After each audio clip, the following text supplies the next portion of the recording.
Welcome back, Chiefs Nation, folks around the NFL. This is Locked On Chiefs and part of the Locked On Network. We have a great show for you because everybody's abuzz today. Some things that we didn't expect, some things that we did. We're going to go over the Chiefs' initial final roster, sort of kind of thing. Matt Derrick's going to set us straight. Welcome to Locked On Chiefs. It's the Locked On Podcast Network, your team every day. From the land of the free and the home of the Chiefs, this is the Locked On Chiefs podcast. That music always gets me going, and today I'm kind of hyped up. It's been kind of fun, hasn't it? It's crazy time. Always is this time of year, Brian. So the announcements are out. You were in the pressers, like you heard all the joy and the conundrums and stuff. A lot going on. An injury that we didn't know about as well. Like there's a lot to take away this particular day, but just highlight for you. What's the top thing that stands out about what the Chiefs have done for their roster? Right now, I like to look for the good stories. The feel good stories, clearly getting to hear from Jody Fortson today. You can see, and I remember, meeting Jody back at, I can't remember if it was the first time I met him was at the rookie mini camp or at the beginning of training camp. It goes back to his first year and everything. So you getting to really see his journey. But seeing guys like that, the Chiefs have two tryout guys in Jody Fortson and Reese Fountain this year that they were in camp. They were in rookie mini camp, just trying to land a job for a few months. And they've been able to parlay that into, spots on the roster eventually. Those are the stories I get hyped up for. Those are the things I love the most. This is a tough time because so many guys, are being let go. For some guys, this is going to be the last time they put on a football uniform. Something they've been doing there all their lives. They've been working for, and this is the end of it. Some of them will continue to get chances, and that's great and all. But this is it's a roller coaster. A couple of days this year, every day when the roster gets cut down. But I try to look for the good stories, look for the ones that can make you feel good. And Jody Fortson, Reese Fountain, there are a couple of them. Yeah, I'm pretty ecstatic. I was very, very optimistic with my 53 projection this year. Had both of them on it, so that's two. I missed on a bunch of others that I was still optimistic on. But to see that come through and the enthusiasm of those two guys in particular, guys that I think Jody's been working a long time. Reese, though not with the Chiefs, has had a similar road. Really, really hyped for him coming out of college and then didn't quite catch on in Indianapolis. Obviously, differences in the offense. I think this staff and this offense is a little bit more able to change the role to the players' abilities. That's a plus. The thing that stood out for me, though, is not just that they're there, but that there's going to be a lot of pass catchers on this roster. They kept all four tight ends. How much did that surprise you? By the end of training camp, not really. That was pretty clear at this point that the Chiefs were heading in that direction with the looks that Fortson continued to get. And as much as the Chiefs have invested in Noah Gray, they spent a lot of resources in him in camp trying to get him up to speed.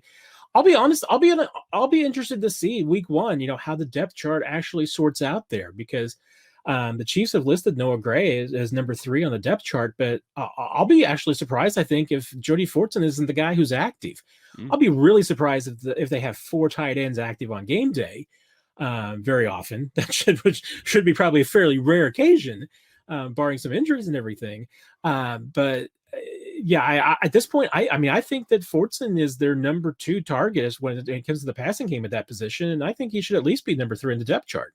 It's going to be interesting, and I will say this for Herbie and I. There's one rule that comes down: you can't run a 14 package if you don't have 14 available. So you got to have 4 tight ends, and Mike Burton should be the one. So I'm just going to put that out there, Mike. I hope you hear that. There's a lot of takeaways about guys that didn't make it as well. There was a lot of concern about the 5th round pick in Cornell Powell. Just didn't see it materialize. Do you think he's a practice squad candidate? Do you think that they need him back? Yeah, I think he would certainly be a practice squad candidate if he clears waivers. I've got some real questions about that just because it makes too much sense with Trevor Lawrence and Jacksonville. And Jacksonville certainly showing the willingness to surround Trevor Lawrence with a lot of his former teammates and people he's comfortable with. And with Jacksonville having that number 1 claim on the waiver wire, at this point, I'd probably be surprised if the Chiefs didn't lose him. Mm. But if he does clear waivers, I think it would be great to have him back on the practice squad. Just a guy who needs more seasoning. I mean, he could certainly make it work, but and that was, I think, was worth a try for the Chiefs. Don't think it was a wasted draft pick by any stretch of the imagination necessarily. I mean, it's a 5th round pick. Yeah, you'd like to see it work out, but hey, it's not, to me, a significant loss. And in the draft, once you get to those picks, it's going to be up and downs. For every Cornell Powell you're going to get a Trey Smith too in the 6th round. Mm-hmm. It's going to pay off a lot more. So, to me, if you're the Chiefs, you cut your losses, you move on. If he's able to make it back to the practice squad, great. If not, you took a chance. And like I said, just move on, and that's it. Yep, that's going to be what it is. There's some moves that I think are questionable, some things that I want to get into the details on. We're going to get to that after we tell you about some of our pals. It's that time of year again when all eyes turn to football and the NFL gets back on the gridiron. As always, BetOnline.ag is your number one place for college and pro games to get you into the action. Get all the updated odds, props, and contests, including the biggest online contest, $500,000 NFL mega contest, as well as the $200,000 NFL Survivor contest. They're both open now at betonline.ag. Head to the website, use your device, whatever it is, and you'll get a 100% welcome bonus. Take advantage of it and get in on the opening day super promo. $25 bet, even if you lose, you get your money back. BetOnline is the fastest, easiest way to get all of your bets into the action, football and everything else. Use our promo code LOCKEDON over at betonline.ag, your online sportsbook experts. So, Matt, a couple of things leading up to this. First and foremost, I would have thought a trade that was going to come down the night before Final Cutdowns was going to involve Andrew Wiley. Are you surprised at the market for Yasir Durant?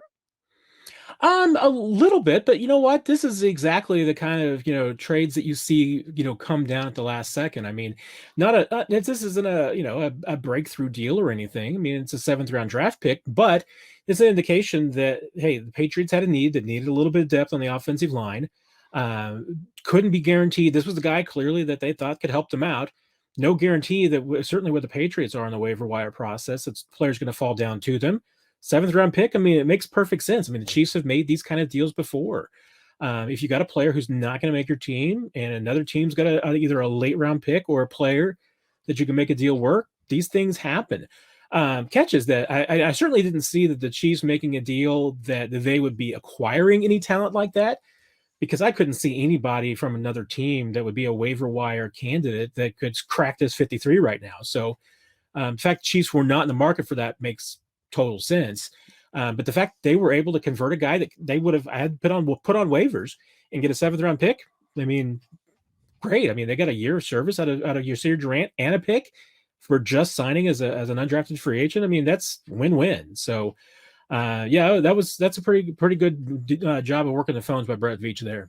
Yeah, I can only imagine what that process was like. I'm sure they fielded a few other calls, but were you surprised that they did go 10 on the offensive line, at least for now, and that 2 of those guys are currently hurt? And what do you think of that situation? Yeah, I thought they would keep 10, and they kept the 10 that I thought they would keep. So, and you mentioned Andrew Wiley as a trade possibility too. I mean, I certainly thought there was a likelihood that a team could be interested in him, because let's face it, I mean, he's a starting caliber interior lineman in this league.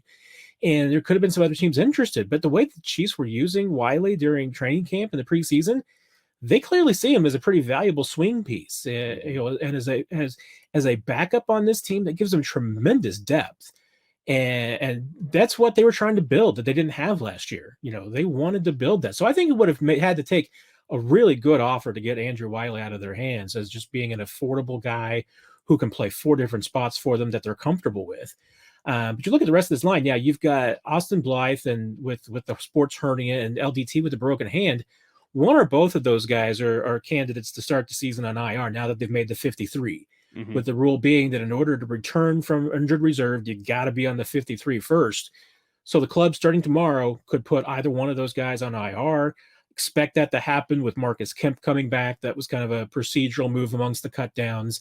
Kemp was a guy that they could get away with, not exposing the waivers, who would just become a free agent immediately, and they can bring back. So this offensive line is going to have 8 or 9 guys going into week 1. I mean, there could still be some moves procedural things that happen. I expect that I'd be surprised that like a Prince Tega Wanongo doesn't end up back on the practice squad. I mean, I think that was a guy that looked pretty good in camp, and I think they'd like to have that. And I think they'll certainly be scouring, the waiver wire and some other places for more depth. I mean, I can't rule anything like that out. The Chiefs have done it before, where they have tried to flip some of these 1 or 2 roster spots for some additional depth, and the offensive line and safety are probably the 2 groups I would think they would be looking at.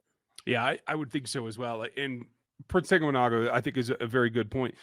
Definitely a candidate for the practice squad. I think that's where he belongs. I didn't feel like he had earned a spot on the 53, but when you take a look at this, the rotation, and I do expect it to be Blythe that goes to IR with Kemp coming back. But then you look at, they're down to 9. They'll be down to the 9 that I had thought that they would go with. And the key thing for me here, these are all guys in that backup row. The 4 backups will all have played and started for this team in the past. I think that's the key, is that they clearly went experience and longevity with this particular roster in this offense when they made their decisions for their backup linemen. Yeah, I mean, it wasn't simply that the Chiefs wanted to get rid of everybody that was on their offensive line and rebuild it completely. They just wanted to get better. And they did. They managed to go out and find a group of guys that can come in and augment what they already have. And yeah, continuity on offensive line is a big deal. And the fact that the Chiefs don't have that amongst their starting group, but they do amongst their backup core, I think is a pretty big deal. And, having some guys who could step in immediately and plug and play, I mean, that's going to be a big deal if you start to get injuries. And remember, also with the moves today with Kyle Long going on the physically unable to perform list, means he's going to be out for a minimum of 6 weeks. It's kind of what we all expected would happen. But the benefit of that is that, hey, you know what? You're going to get injuries at some point. Hey, those injuries hit early on. You've got Kyle Long that's going to be coming back, and it should be a healthy and refreshed and ready to go Kyle Long. Yeah, and I think that's got to play into the long-term plans as well, because there is an attrition aspect of this roster that you have to fight off because of the age of all your backups. They're all older guys, and that certainly makes sense. Now, not that Kyle's a spring chicken. He's probably the oldest of them, right? I'd have to run that down, but that back and forth, and again, as we understand it, 16-person practice squad, and the elevation rules that we saw last year, right? So short-term IR, I think, allows them that flexibility for when Kyle is available. Yeah, you get the short-term IR. You've also are going to have, the 2 activations that you can bring up from the practice squad for a guy each year. Yeah, I mean, there's a lot of flexibility that they've got there. So even if they get some injuries early, hey, they could augment from the practice squad, help out a little bit there until you get to week 6 when Kyle Long could come in. Yeah, I mean, they have built themselves up for some options, because let's face it, I mean, once everybody's healthy again, once Blythe, LDT, Kyle Long are healthy, not going to be room for everybody, but chances are, yeah, you're going to be, like you said, you're going to be going through some attrition at that point. No team in the league is going to go through with 8-10 offensive linemen. I mean, usually you are going to need 10, 12 or more. And Chiefs are built for that this year, and they weren't last year. Yeah, I think that's the key to the longevity of the season and getting back to that 3rd Super Bowl, which is clearly their goal. I feel better about this roster right now than I did last season, but I know that there are some questions as well. Like in general, on the offensive side of the ball, where do you think this stacks up to what they started with last year? I mean, honestly, outside of having a healthy Sammy Watkins, I think this is a better offense across the board. I mean, that having that number 2, clear-cut wide receiver, I think is the only thing that this team is really missing from being super, super stacked on the offensive side. And what we're going to see now, I think, and just judge a little bit is, the effect that having a quarterback like Patrick Mahomes can have on a receiving core. I mean, you look at what New England has done, and more specifically, I mean, look at, with Green Bay, which I think is a better comparison as far as offenses go. You've seen quarterbacks, in this West Coast offense, similar to what Andy Reid does with Brett Favre and Aaron Rodgers, who take maybe sometimes very average or ordinary wide receivers and turn them into really productive players, 800,000-yard guys. That's what Patrick Mahomes in theory can do for you. And now we're going to find out if he can. Because the Chiefs did a lot to try and help him, having Sammy Watkins, having Tyreek Hill, having Travis Kelce, having big targets for him through his first few years to get him through. But one thing that, Patrick Mahomes is going to have to do going forward is that he's not always going to have Hill and Kelsey and Watkins. Now's when he's going to have to elevate the games of the guys around him.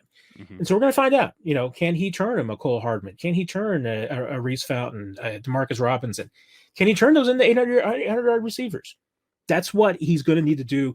That's why he's going to be making $45-50 million a year to do. Now's the time to do it.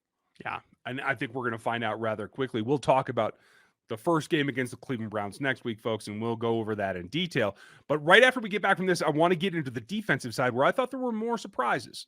Does this sound familiar? You've got one device that you watch the game on. You've got another one where you watch shows. Sports are over here on your phone, and you've got your best friend's login for something that you probably shouldn't be. Well, I want to tell you about a simple way that you can get everything together, all the entertainment that you love, all without the hassle, all on one platform, and get your TV together. It's called DirecTV Stream, and it brings all your live TV and on-demand services favorites together like never before, so you can watch sports, movies, and shows all in one place. It means there's no more juggling remotes. There's no more digging through the couch to find them, and you don't need to buy another device ever again. The best part is there's no annual contract. You can get rid of all the clutter and all the confusion and get your TV together on DirecTV Stream. You can learn more about it over at directtv.com. That's directtv.com. Compatible devices are required. Content varies by package. One thing you have to know that we're going to tell you about is Built Bar, because they are the best tasting protein bars ever. And it doesn't matter what your favorite flavor is, whether it's coconut brownie chunk or maybe the new grasshopper, the mint. It's incredible. And I even like, this is my new favorite, the toffee almond. All of these have things in common, including 17 grams of protein, only 130 to 150 calories, depending on the flavor. There's all kinds of amazing flavors that keep circulating and lots of special limited editions that you have to go to the website to check out. You can get that mint brownie or the raspberry or any of these whenever you go over to BuiltBar.com. When you do, use the LOCKED15 code and you'll get 50% off of your first order. That's the promo code LOCKED15 at BuiltBar.com. So there were a number of surprises for me. Did this defensive roster take you off guard at all? There was a few tweaks here and there, especially at the bottom, but I thought that's where the real question marks were for this team. I mean, we talked about it the last couple of weeks coming into this, that I thought that the biggest competitions were not necessarily always within the position groups themselves, but between, do you keep 10 defensive linemen or 5 linebackers or a 6th cornerback? And we saw that, for the most part, that's where those decisions came out. I mean, you end up keeping a Darius Harris as a linebacker instead of a Tim Ward on the defensive line. How much did, Willie Gay and the toe injury coming out of Friday's game play into that? Probably a key part of it. Even though the Chiefs don't think that thing is serious, and I would expect that unless something goes south, that, hey, Willie Gay is going to start the season for this team. But just on the off chance, I don't think they could afford to lose Darius Harris. They've just been too important a piece at this point. The real key to really the kind of surprise to me was Chris Lamons, beating out Bo Pete Keys for that 6th cornerback spot. I thought there was a chance the Chiefs might just keep 9 defensive backs with 5 corners. So I was a little surprised that they did. And if they did, I thought I would have given the edge to Bo Pete. But I think that's certainly a situation that special teams depends on those final few spots. And you heard it. I mean, the only thing last week that stood out to me that made me think that Chris Lamons had a really good shot at this roster was Dave Toub making a speech for him. Yeah. And because once I heard that, I'm like, okay, if they keep a 6th corner, it just might be Chris Lamons. And that's exactly who it ended up being. Yeah, clearly the winner of the last 3 days has been Dave Toub, because he's gotten what he needed for his wish list. All the way back to Fordson. I mean, he called him out as well, so that he feels that he has the squad that he can get something done with.